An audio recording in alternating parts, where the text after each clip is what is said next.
नमस्कार मित्रों, वेद और पुराण हमें आध्यात्मिक और अलौकिक जगत के कई रहस्यों का परिचय करवाते हैं, जिन्हें जानकर कोई भी मनुष्य अपने जीवन की गति को सुधार सकता है।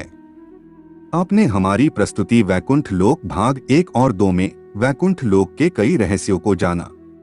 आज की इस प्रस्तुति में हम वैकुंठ लोक कैसा दिखाई देता है और हमारे शास्त्रों में वैकुंठ लोक का कैसा वर्णन किया है, साथ में मोक्ष के बारे में भी इस प्रस्तुति के माध्यम से आपको बताएंगे।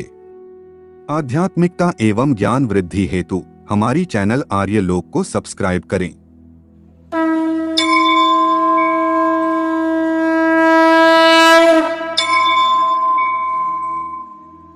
वैकुंठ शब्द का अर्थ है बिना किसी चिंता का निवास।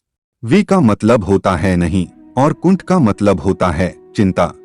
इसके अलावा वैकुंठ शब्द की और भी व्याख्या की गई है, जैसे कि जहां कुंठा न हो। कुंठा यानी निष्क्रियता, अकर्मण्यता, निराशा, हताशा, आलस्य और दरिद्रता।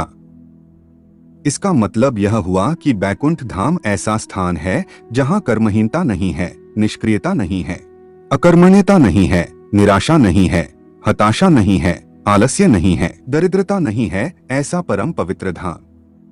पद्म पुराण के पाताल खंड में वैकुंठ के कई नाम बताए गए हैं, जैसे कि मोक्ष, परमपद, अमृत, विष्णु मंदिर, अक्षरधाम, परमधाम, वैकुंठ, शाश्वत पद, नित्यधाम, परम व्योम, सर्वोत्कृष्ट पद तथा गोलोक धाम। अब हम पद्म पुराण के पाताल खंड में वैकुंठ का जो वर्णन किया गया है, इसके बारे में बताते हैं, तो इसका श्रद्धा पूर्वक श्रवण करें। पद्म पुराण में बताया गया है वैकुंठ लोक अनेक जनपदों से व्याप्त है। वह रत्नमयी मकानों, विमानों और मणिमय महलों से सुशोभित है। इस वैकुंठ के मध्य भाग में भगवान श्री हरि की साकेत नगरी है, जिसके चारों दिशा में 4 द्वार है। पूर्व के द्वार पर चंड प्रचंड नाम के द्वारपाल, दक्षिण के द्वार पर भद्र सुभद्र नाम के द्वारपाल, पश्चिम के द्वार पर जय विजय नाम के द्वारपाल तथा उत्तर के द्वार पर धाता विधाता नाम के द्वारपाल रहते हैं। वैकुंठ में भगवान विष्णु के असंख्य पार्षद निवास करते हैं। पार्षद का मतलब होता है देव भक्त या प्रभु के सहायक। इन पार्षदों का रूप भी भगवान विष्णु के जैसा ही होता है। यह पार्षद गले में कौस्तुभ मणि की जगह वन मालाएं धारण करते हैं। इन पार्षदों को समय समय पर समाज को सार्थक संदेश देने के लिए श्री हरि विष्णु उन्हें पृथ्वी पर भेजते रहते हैं। वैसे तो श्री हरि के असंख्य पार्षद है, लेकिन उनमें से 16 पार्षद मुख्य है। विश्वक्सेन, जय विजय, बल और प्रबल। इनके बारे में कहा जाता है कि यह भक्तों का मंगल करते हैं और भगवान की लीला में सहयोग करते हैं।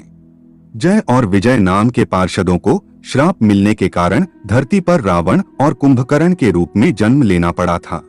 चंड प्रचंड, कुमुद और कुमुदाक्ष श्री हरि के भक्तों के लिए अति कृपालु बनकर सेवा करते हैं। शील, सुशील व सुषेण श्री हरि के भावुक भक्तों का बराबर ध्यान रखते हैं। नगरी के मध्य भाग में भगवान का मनोहर अंतःपुर है, जो मणियों से युक्त और सुंदर गोपुर से सुशोभित है। दिव्य अप्सराएं और स्त्रियां सब ओर से उस अंतःपुर की शोभा बढ़ाती हैं। उसके बीच में एक दिव्य मंडप है, वह मंडप रत्नों का बना है। उसके मध्य भाग में अष्टदल कमल है, जो उदयकालीन सूर्य के समान कांतिमान है, जिसमें परम पुरुष भगवान विष्णु भगवती लक्ष्मी जी के साथ विराजमान होते हैं।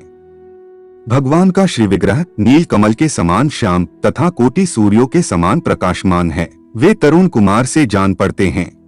सारा शरीर चिकना है और प्रत्येक अवयव कोमल और खिले हुए लाल कमल जैसे हैं। हाथ तथा पैर अत्यंत मृदुल प्रतीत होते हैं। नेत्र विकसित कमल के समान जान पड़ते हैं। सुंदर नासिका, मनोहर कपोल, शोभायुक्त मुख कमल, मोती के दाने जैसे दांत और मंद मुस्कान की छवि से युक्त मूंगे जैसे लाल लाल ओठ हैं। मुखमंडल पूर्ण चंद्रमा की शोभा धारण करता है। कमल जैसे मुख पर मनोहर हास्य की छटा छाई रहती है। भगवान के बालों में पारिजात और मंदार के पुष्प शोभा पाते हैं। गले में कौस्तुभमणि शोभा दे रही है, जो प्रातः काल उगते हुए सूर्य की कांति धारण करती है। भांति भांति के हार और सुवर्ण की मालाओं से शंख जैसी ग्रीवा बड़ी सुंदर जान पड़ती है। शरीर पर मुलायम पीतांबर सुशोभित है, जो बाल रवि की प्रभा के समान जान पड़ता है। दोनों चरणों में सुंदर कड़े विराज रहे हैं। उनके ऊपर की दोनों भुजाओं में शंख और चक्र हैं तथा नीचे की भुजाओं में वरद और अभय की मुद्राएं हैं। भगवान के वाम भाग में माता महालक्ष्मी विराजमान हैं। महालक्ष्मी के साथ भगवान विष्णु सनातन परम व्योम में सानंद विराजमान रहते हैं। विमला, उत्कर्षिणी, ज्ञाना, क्रिया, योगा, ग्रही, सत्या तथा ईशाना, ये सब परमात्मा श्रीहरि की पटरानियां हैं।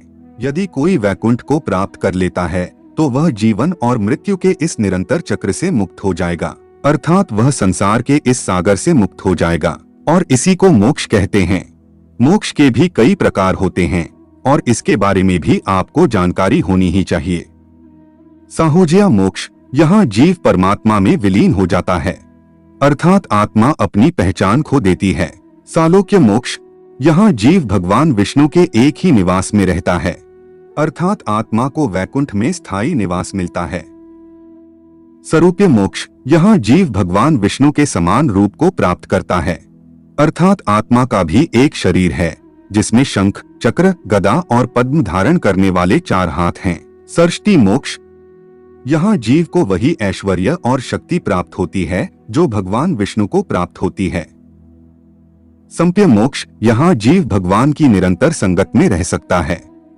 मोक्ष की इस जानकारी के बाद आपके मोक्ष के बारे में काफी संशय दूर हो गए होंगे। ऐसा कहा जाता है कि जो लोग वैकुंठ में रहते हैं उनमें प्रकृति की पूर्णता होती है, जिसका अर्थ है कि वे इच्छा रहित होते हैं और वैकुंठ के निवासियों के बीच कोई वैमनस्य या ईर्ष्या नहीं होती है। वे भगवान विष्णु की सेवा के माध्यम से यह पूर्ण संतुष्टि और शांति पाते हैं। इस प्रकार वैकुंठ के निवासियों और उनके भगवान के बीच भी पूर्ण सामंजस्य है। कहा जाता है कि वैकुंठ के निवासियों को विष्णु के प्रति अपने आप यानी स्वयं की तुलना में लाखों गुना अधिक प्रेम है। वैकुंठ में विष्णु की सेवा करने का दिव्य प्रेम ऐसा आनंद देता है कि भौतिक संसार में अनुभव की जाने वाली इंद्रिय तृप्ति नगण्य और अर्थहीन हो जाती है। वैकुंठ में सब कुछ केवल शुद्ध सत्व या पवित्रता और अच्छाई की विधा में मौजूद है। तो मित्रों, आज की यह प्रस्तुति आपको पसंद आई है तो कमेंट में आपके इष्ट देव का नाम जरूर लिखिएगा और ऐसी ही मूल्यवान बातों को जानने के लिए आप हमारे चैनल को सब्सक्राइब कर सकते हैं और वीडियो को लाइक करना मत भूलिएगा। धन्यवाद।